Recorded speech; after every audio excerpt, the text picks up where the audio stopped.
Well, welcome to 2025, and this is our inaugural 2025 vlog. So initially the intentions were somewhat different as a podcast, but instead, because it seemed to be a combination of editorial, some technical stuff, and so on, we're kicking off this year as being a vlog, even though it shows up as a podcast and YouTube and other channels. It's been an interesting 2024, to put it mildly, and started the year strong, ended strong, actually stronger, far more than we expected, which is good. But the year in general, as far as the industry is concerned, was fascinating. So we watched the rise of AI, large language models, and what I haven't talked too much about is the sheer number of papers that I've been reviewing for technical conferences and the like, and there's some disturbing trends, and the trends had been building for quite some time. But I noticed it. I noticed it more in some application stuff, and I used to joke about it. Matter of fact, I used to name off, and if I talked to a newly minted electrical engineer and said, okay, grab me that multimeter, and they didn't know what it was and didn't know what an oscilloscope was, and they were a graduate, I'd kind of chuckle and say, oh, did you graduate from, and then I'd name one or two different universities, kind of as a joke, because I'd run into it before and they had graduated from those universities. Seems to be a thing now. So, had some instances where people that were supposed to be, and I go, how did you become anything electrical without understanding what a multimeter was, what an oscilloscope is, what the basic test instruments are for our industry? Well, they learned about it in a textbook, and they'd simulated this stuff in whatever simulation program, usually MATLAB or the like, and they were given the outputs, and they would solve things from that. And I'm like, so we're not even teaching the basics anymore? And it explains an awful lot. So the papers I've been reviewing, especially as we rush forward into this new world, the new digital age and everything else, we're no longer dealing with reality. And I was hesitant to make that statement in the past, but when all I'm seeing is every paper that is set as this is the way it is, this is the data we're using and it's going to change the world, all comes from straight simulation with no practical field data at all. As a matter of fact, I remember a whole group, we were talking about AI and using SCADA data and stuff like that from a utility industry, and I was like, fantastic, and I was asked to attend that particular meeting to hear the presenters talk about how they were applying AI, and I'm going, wow, this data doesn't seem realistic. I've seen SCADA data from that type of industry, and that is way, way too logical. I'm sorry, the world is chaos. And so I started asking the questions over the 3-day conference, and in the end I finally said, well, so what you're saying is, with all this AI training that you've done, and it's going to save the world, and it's going to identify problems way, way ahead and everything else, all of the information comes from SCADA simulation. Yes. How does that represent reality? Well, this is how it all works, and if you understood how it is in the real world, and I'm going, I live in the real world. I work in the real world. I get data from the real world. You're presenting me with textbook data and trying to explain to me that that is now the real world, and it doesn't even come close to resembling it. Which is why none of them have worked. Not a one. They'll come on, they'll say, oh, we've got this great idea. They'll, if it's a university, they'll get their grant money. If it's a newly minted, what do they call these things now? I mean, I'm a small business and I'm an entrepreneur. I mean, I invest my own money back into the business, but there's this whole swath of businesses, and I remember watching it on TV shows and thinking, oh my gosh, these are comedies. No, there's people that come up with an idea based upon smoke, and then they run around looking for investments, and then they advertise, market, show up at conferences, get all the speaking positions that those of us that do field work are all of a sudden pushed aside because this is the new future. And then a few years later, like, oh, I don't know, watched LinkedIn. I mean, I was glued to LinkedIn watching the sheer number of layoffs going on heading into Christmas and New Year's, going, that is really crappy. Wait until, the most stressful time of year, and then just clean house because your investor money is going away or whatever. It's not panning out the way it's supposed to, and the marketing articles and everything else apparently didn't pan out the way you expected. I had the question, well, if you're doing so good, why aren't you at all the conferences? And I go, because I'm doing so good. We're in the field working our tails off. In the end, we sat down and somebody, oh, you're a one-man show. No, we're not. So we sit down and we're talking about how we're moving into the future, and we're testing new things and everything else to see, all these things that are folding over. And it's like, okay, how do we plan to avoid what they just went through using a slow, steady pace that keeps us ahead of all these guys? For us, it's slow and steady, but apparently nobody can touch us in certain technologies. I can't even be humble on that part. Nobody can touch us on certain technologies. They're trying to, and they use the word AI, which is great because it does two things for us. One is it damages the industry and has people thinking that certain things can't work when they do. And the other part is, if I'm up against a company and they go, well, these guys have AI. We use machine learning too. Oh, yeah, but they use AI. It's like, okay, it's AI. We use AI too. Oh, no, you said machine learning. Well, they're using machine learning. There is no freaking AI. It's machine learning. I'm sorry, the stuff has no conscience. It doesn't know what it's doing. It's doing exactly what it is. The algorithms tell it to do. And it's all programming.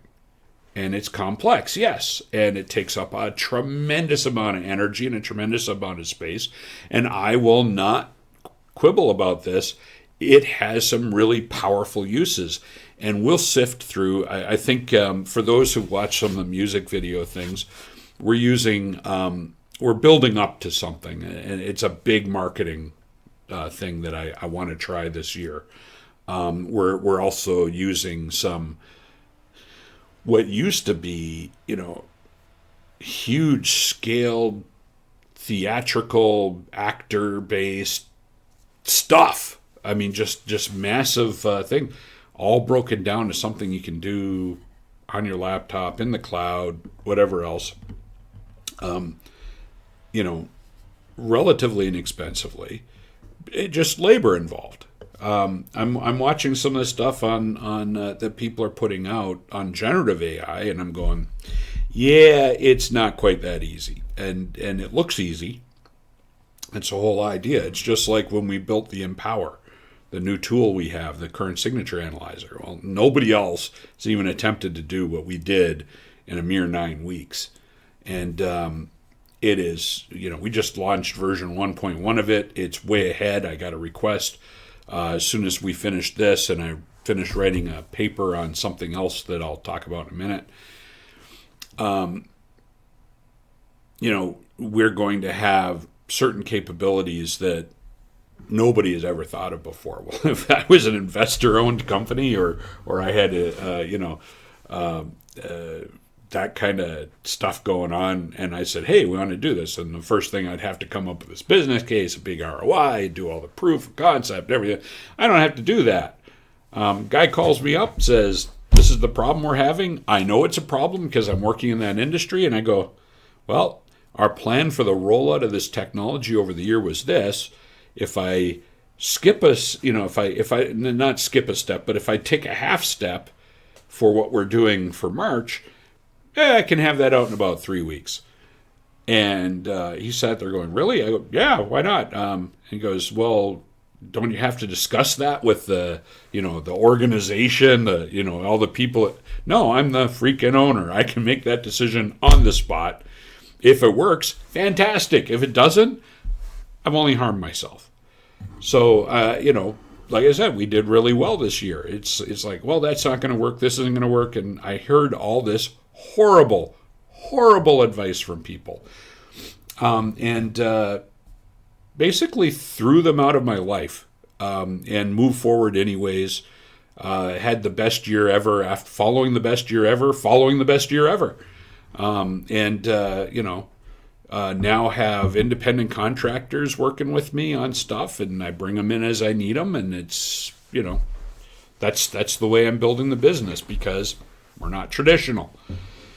So I'm watching all of these other folks saying, we're not traditional, we're this and that. Well, no, you're now a thing. It's like, people who bought land and stuff like that as investments, and they made their money, now they want to do something else, and it's all about the money, it's not about the industry.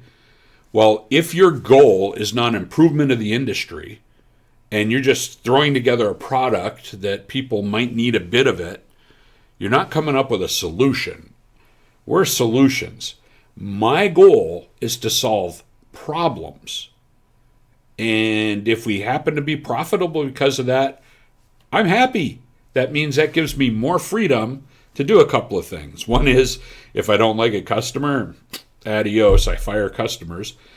If I want to invest in moving forward with something else, I can do that, and I have full freedom to do it. So, this came up yesterday again when somebody was referenced to me. There was a suggestion that maybe it'd be good to, get me some investment money, because this group of individuals, wants to control what we do, and because, they see positive stuff coming from it, and their view is that,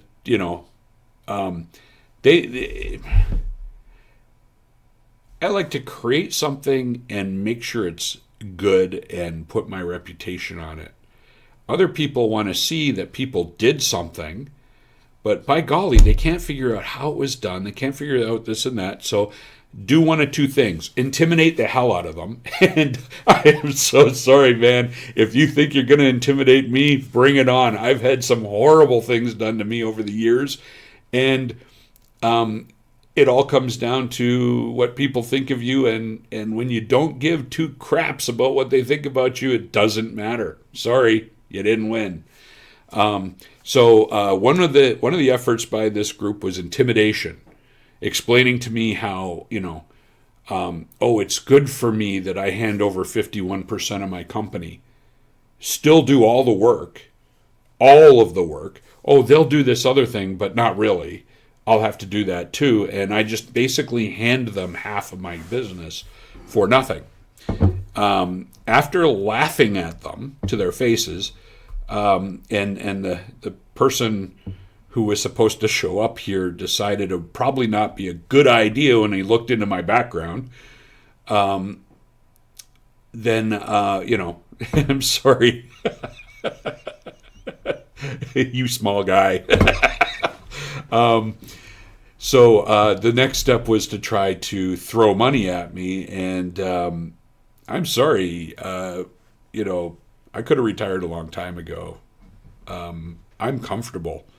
So I'm doing this for fun. I'm doing this because I want to have a positive legacy for the industry. That's it. So here's how I do business. If I wanted to make a lot of money, or a lot more money, I guess, or whatever.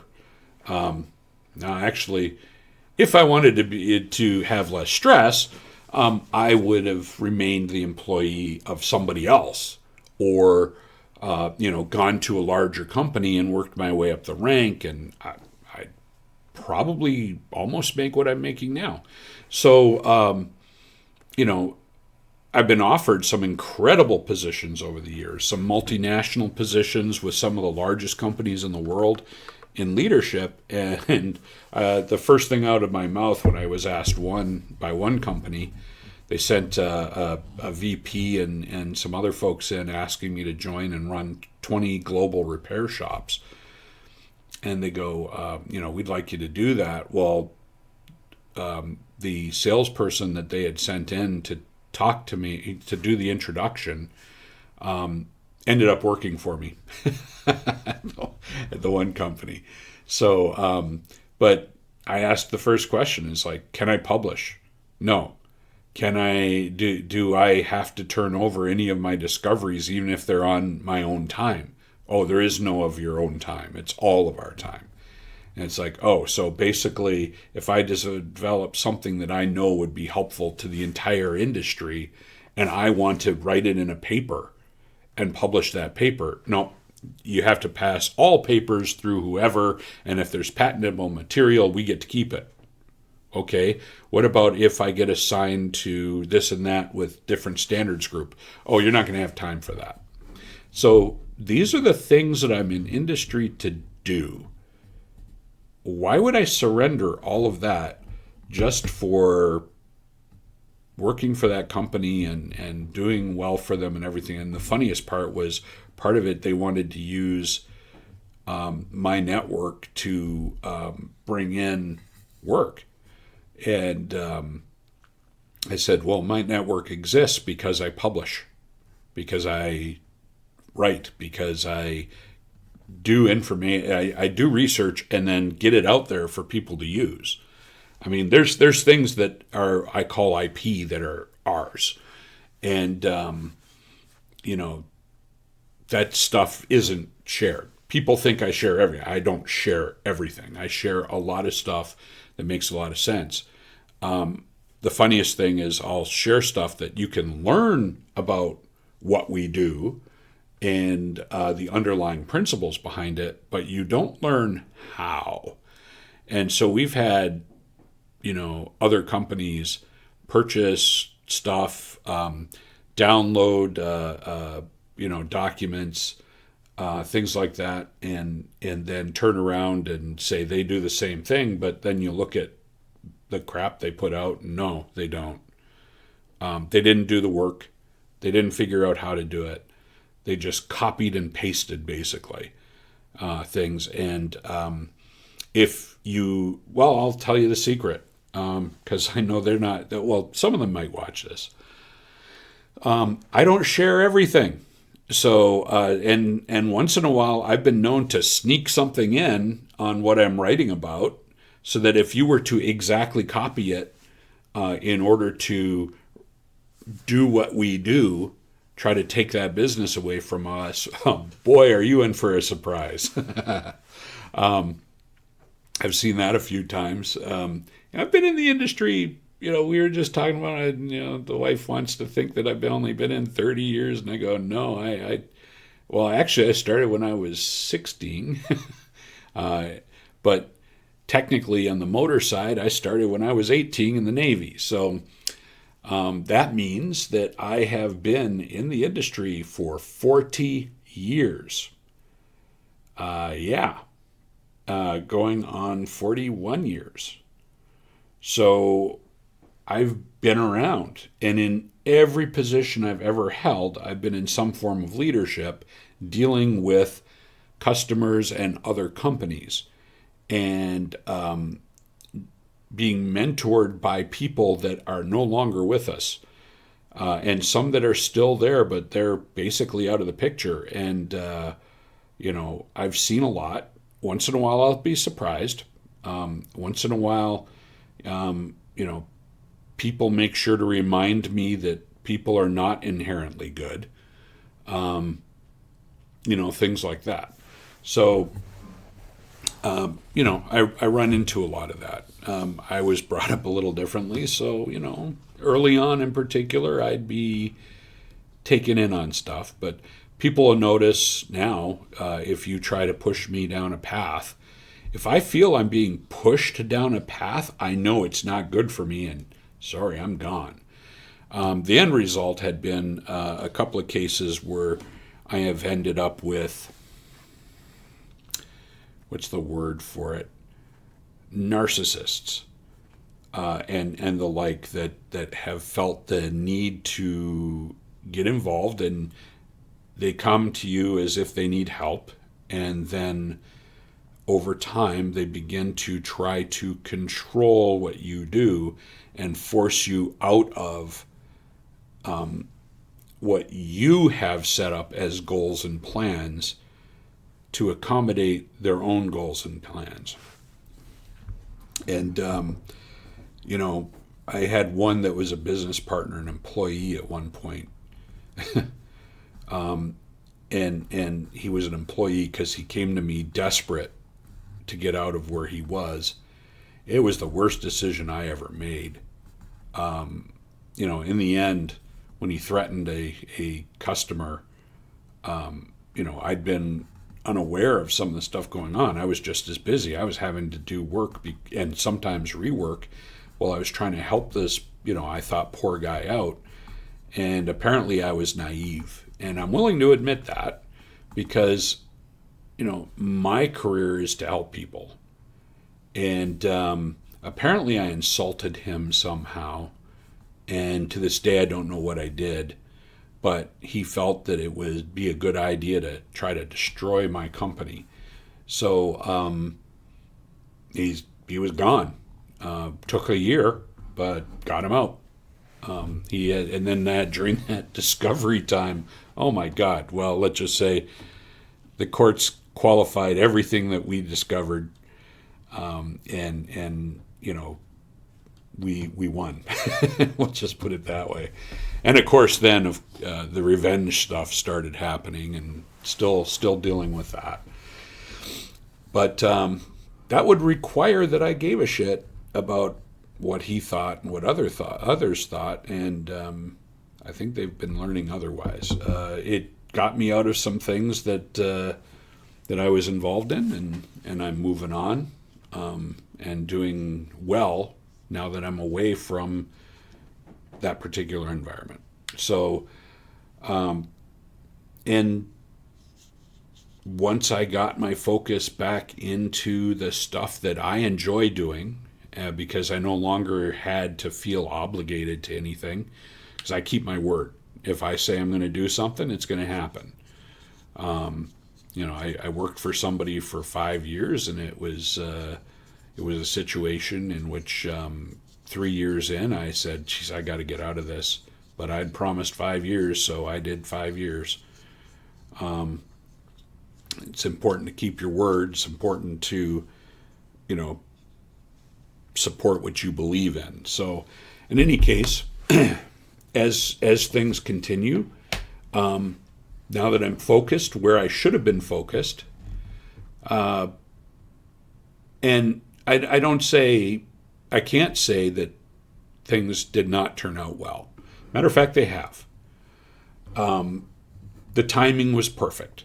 So we did a research project starting in 2020 that brought me back into machine learning, now called AI, but back into machine learning. Learned a lot from it. We were just finishing the work.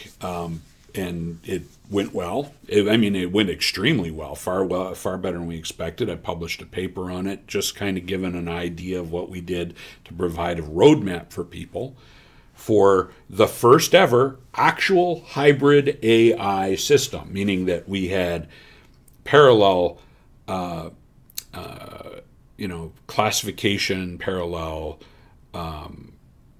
expert and forecasting and a bunch of other stuff built in for looking at the condition of machines off of very basic hourly data. So once we'd gathered that information, and then based upon work I did on time to failure estimation way back when, and the adoption of some new technologies, which brought me down the path to do some investigations into some of the newer harmonic conditions. And then I took it a step further as we went on and started looking at supraharmonics. And about that time, the chat GPTs of the world and everything else came up that help with programming. And I said, you know what? I've been waiting to do this. I need some hardware, but started building out a software for doing, the stuff that, basically the Empower, and was able to do it much faster using an AI assistant. Now, did AI itself write everything? Oh, no. If you're doing that, you're in trouble. AI helped, as a matter of fact, streamlined it. So that's basically how the Empower came about. Was I went to a conference and I saw a piece of hardware which is exactly what I was looking for, and it was going to accomplish the next step, which was high frequency analysis. So got it, and then we announced we were going to come out with this thing, and I did the announcement because when I do that, it pushes me to finish it. So we finished it. As a matter of fact, we were way ahead of where it was expected. So version 1 came out. We were supposed to present it at SMRP. However, the hurricane took out SMRP. And I wouldn't say it was a horrible thing, primarily because when I looked at the list of who was going to be, who the other, all of a sudden all the ESA folks were going to be there, all the pretend ones. And a few other things, I went, you know what, it's time to move on. So you won't see me at SMRP as a vendor this upcoming year. We decided to pull out of that. I'm going to concentrate again where everybody isn't, and that's the way we roll, and that's how we have been as successful as we are. And we'll allow people to make the mistake of investing in those other organizations, and then we'll be here. We've got more than enough work, and we take care of our customers. Our customers tend to be very loyal.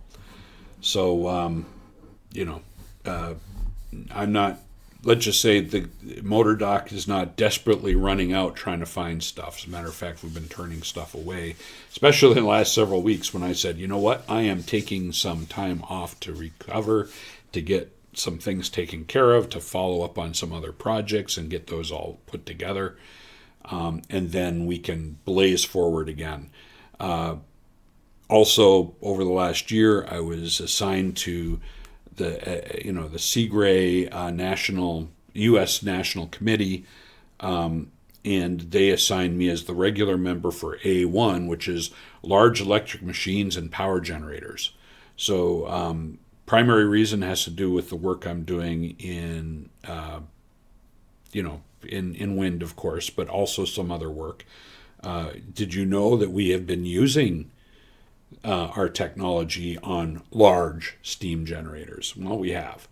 So, and then all the other stuff. And then wanting to take a look at a different approach to marketing that involved, as you may have seen, some of the work we've been doing with music and so on. I've got some guys who and gals who are playing with Suno and a couple other tools for developing that. I'm dealing with Sora, the ChatGPT one, so I want to use that for some of the stage present stuff. And you know what? None of it met the marketing hype. at all. I mean, especially this sort of thing. It's like, we're going to charge this much because it's the number one in the world. And then everybody's saying, we're the number one and we're the number. Oh, now we're at artificial general intelligence. And guess what? It's not very, yeah, no. People keep forgetting it's a chatbot. As a matter of fact, I just reviewed several more papers for engineering conferences in which they were looking at LLMs making business decisions and decisions related to how power generation and the grid was going to work. And, if somehow these people actually get into any position where they can do that, oh my God, that is going to be really scary stuff, because that would mean we would be surrendering all the stuff over to overpowered chatbots, because that's what they are. They're chatbots. And a little garbage in puts a lot of garbage out. That's where all that hallucination stuff comes from. So, keeping that in mind, here's where we're going in 2025. And first off, if anybody says, what's your New Year's resolutions? Well, my New Year's resolution 5 years ago was that I was no longer making New Year's resolutions, and I've kept to that. So there is no New Year's resolution. 2025 to us is a changeover of 2024 tax year to the 2025 tax year. I set goals based upon other road marks and the ability to accomplish those things. We have a lot of things planned out, and as everybody knows, plans never quite work that way, so we're adaptable. But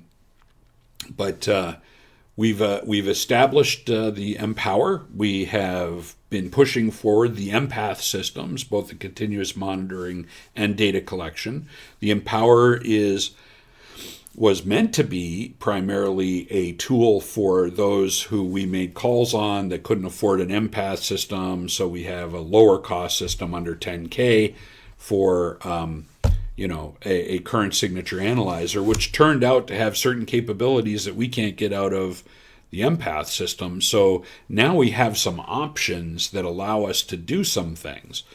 In addition to the fact that I can fit it in a pocket versus the other, which is bigger because I have to take in 3 phases of voltage and current. So with the current coming in, it's a lot safer, and there's all kinds of really cool things. And we cracked a few nuts. So coming in a few weeks is going to be a version of the Empower that is going to be able to take periodic data from your laptop. It's not going to be an independent system yet, but from your laptop, we'll be able to take data periodically. So that's if you have to put it somewhere and have it collect data for you when a system is started up and it's an area where you can't be. So you'd have a PC or laptop in that room. You would hook up your current probe and boom, done.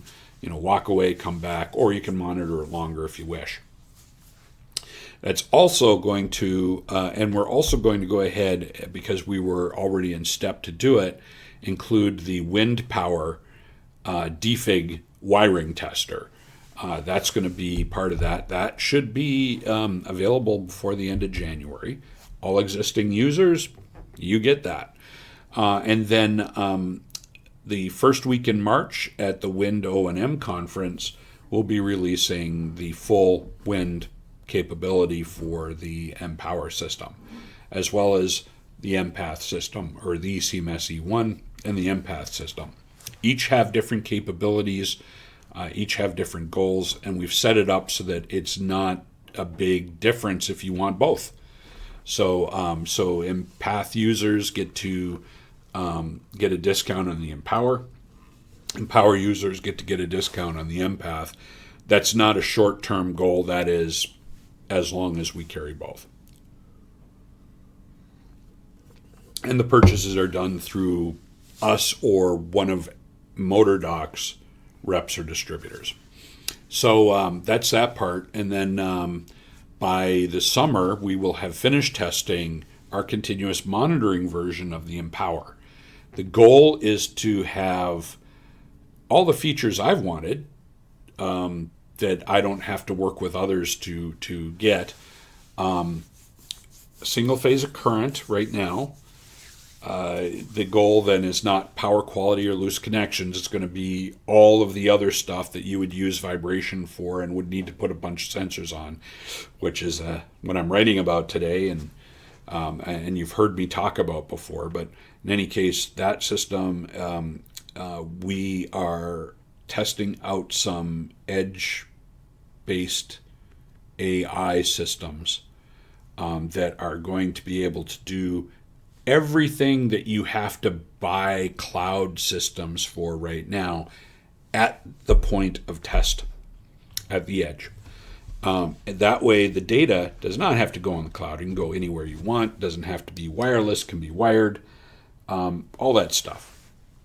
And the reason I say that is I absolutely detest the way things are going. I mean, I just watched another presentation by Microsoft on going away from the SaaS model, the software as a service model, in which, remember, well, for us older folks, we remember buying a software and we owned it and it stayed on our PC. And if we needed to move over to another PC, we took the CD and or USB or 3.5-inch floppy, or even the 5.25-inch.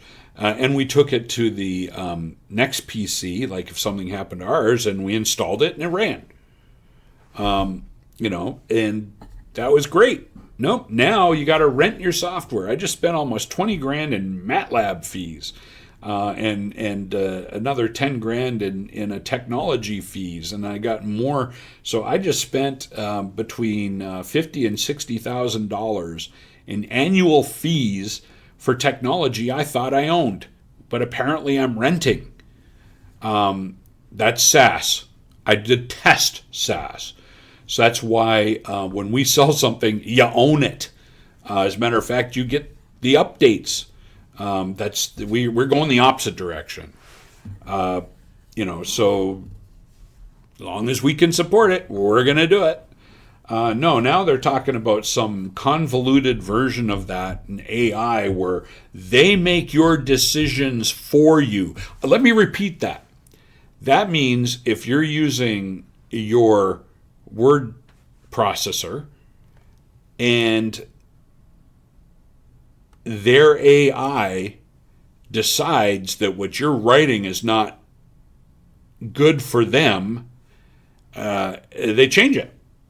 Or if you're making decisions, it will change those decisions for you in the software. Because, you no longer own your company. They do. I mean, I'm shortening it up, but that is literally what I heard them say. And it was like, holy crap. I mean, it's just like the AI laptops, right? That take screenshots continuously, and then they monitor those screenshots. They decide what to do with your data, and et cetera, et cetera, et cetera. And now they go, oh yeah, but no human eyes look at it. No, but their AI does, and they train off your IP because they own your stuff, because that's what's in the terms and conditions. So, you think you own your stuff. No. So, so I just spent that much in tools. What could I have done that? Oh, I could have hired another person. But apparently I have to bow to the powers that be because they all went that direction. You don't own this stuff. That's why we're developing stuff we own. That's why Empower is an open source. We used Python. And why did I do that? Well, because I own it. And that's it. So I've rambled on. 2025 should prove to be an interesting year. I've got more research that we're publishing that I won't talk about yet because I don't want other copycats to start talking about how they discovered this and that when they don't. That was probably the thing that pissed me off the most the past few years is putting in all the time and effort, and somebody comes and you say, hey, we're about to release this new knowledge. Somebody comes along and they make shit up and then go, oh yeah, this is based on the exact same thing that Howard does. Look, a 1 horsepower electric motor it uses 20,000 kilowatt hours of energy and a bad bearing, and then you're going, well, let's see, that's 2.5 of those motors. Full energy, it's seized. Had that happen in a couple of cases, and don't think I don't see it. It provides no end to humor. And then when I run into the folks and they get, I had one guy, why don't you respect me? Because you're a fucking thief. So, pardon me, sorry. Navy seeks out once in a while. But, I have to say, 2025 is going to be different. There's things that we're going to accomplish. There's positions I'm in that basically that I have worked on. I mean, my goals have rarely been to be the person in front. Let me put it this way: the person on stage. My job, I've always felt, is to be the person that gets things done in the background. And I'll let all these marketing folks and sales folks get up on stage and claim they do stuff that doesn't exist and everything else, or make stuff up, or, this is what we're going to write about today and it's going to piss off some people and I'm going to enjoy it. I think my working title is how to make sure that your vibration program doesn't work. And we've been watching it over and over and over again. Where, on data collection, I ran into it in the late 1990s, and then again ran into it while I was asked to investigate a predictive maintenance program that ended up in the death of a person. And that's why I take this so seriously, because I think slugs that do this crap are just horrible. In which they go in, and they're, some of those slugs, have big money behind them.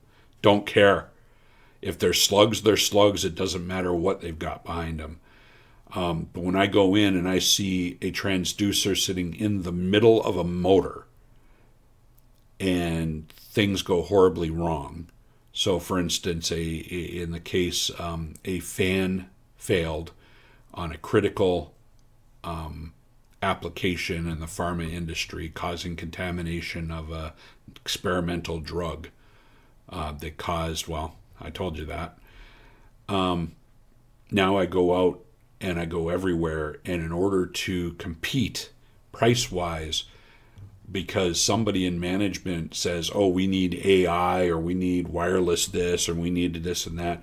Now, I'm not talking about the hardware companies, unless they're the idiots that do these installations. And I believe I even said something at one of the vibration conferences this year when I saw advertising material that showed machines with, transducers everywhere, including one on a chuck. That was hilarious. And I just kind of chuckled and I went, yep, that's what we're dealing with. So I went and I was brought out to a pharma company that's enduring some horrible, horrible situations. And for me, that was the final straw. And it wasn't that long ago. And the transducers are in the middle of the motor. And my client took us over and go, look at that. And I looked, and I think I put out more F-bombs, idiot bombs, you name it, when I saw what had been going on. And this is after we had a group of them. And for those who saw the little motor explosion video that I put out earlier in the year, I had some, one of these fake vibration companies come back and, oh, what do you know about vibration? Well, you know what? I was trained in the Navy on doing it. I've done everything from field balancing to you name it. I was trained by some of the legends of the industry in the early 1990s.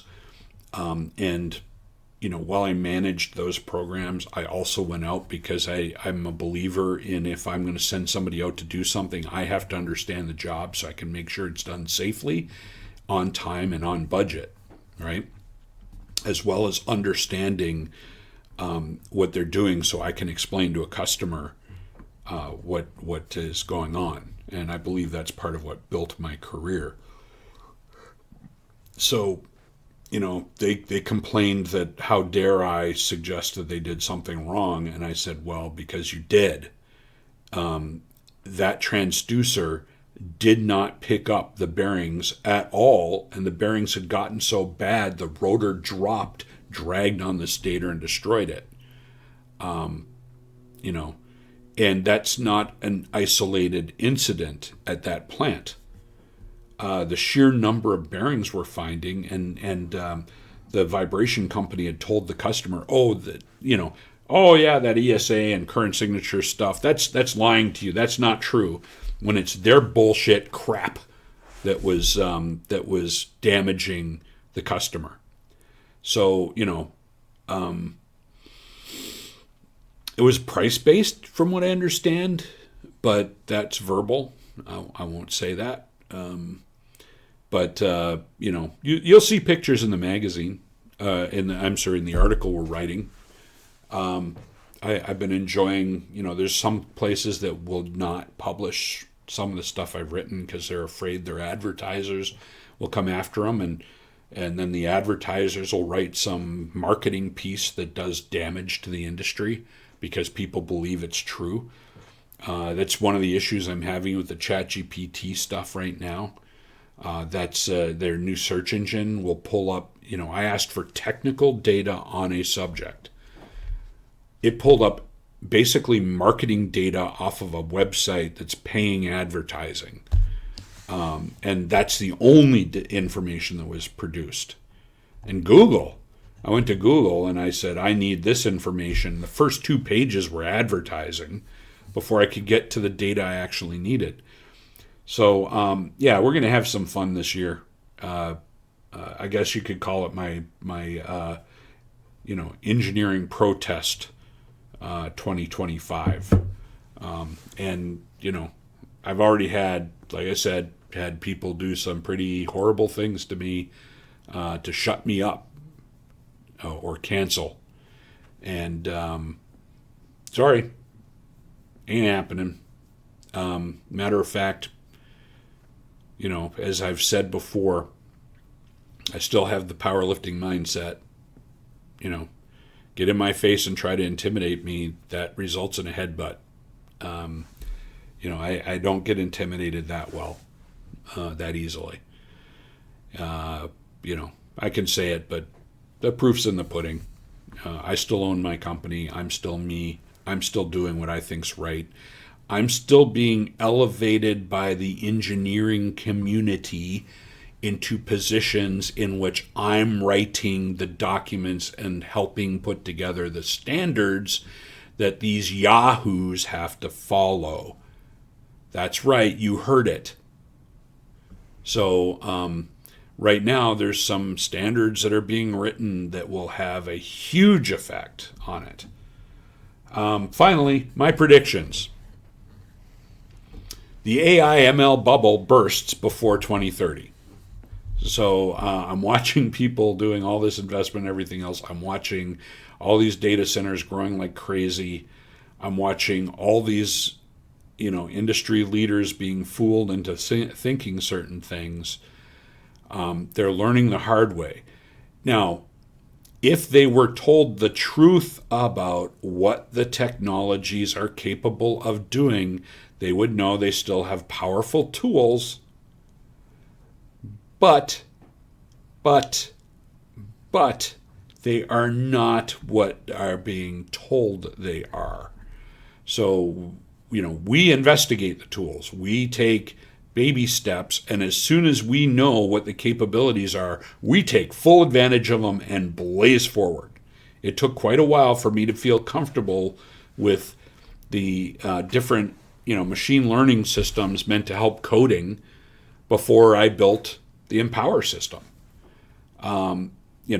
I most definitely am not thrilled by some of these anomaly detection systems out there claiming that they're vibration or claiming they're this or that, or the the people that run around with power quality meters claiming that they're electrical signature analysis. I'm sorry, there's a defined standard. You are violating that standard because you're a pig. But that's neither here nor there. In any case, buyer beware. Spend the time and actually look at what you're being sold. If you cannot see it in action, or they will not provide you with somebody to talk to that has successfully applied that technology, beware. And that's all I'm going to say. Otherwise, it's up to you. My customers are enjoying, accuracy, cost, and all the stuff that I'm being told is impossible by the competitors. And that's kind of it. So, I'm coming out into 2025, guns a-blazing, not fooling around. We're going to own the industry at some point in time, and I'm patient. I've got a few more years to go. I kind of look at the 70 years in the business type thing. In any case, with that, I have blathered on. Just wanted to kind of say Happy New Year, and things are going to be kind of interesting and fun. Well, fun for us. If you happen to enjoy it, fantastic. If not, well, too bad, so sorry. Have a good day.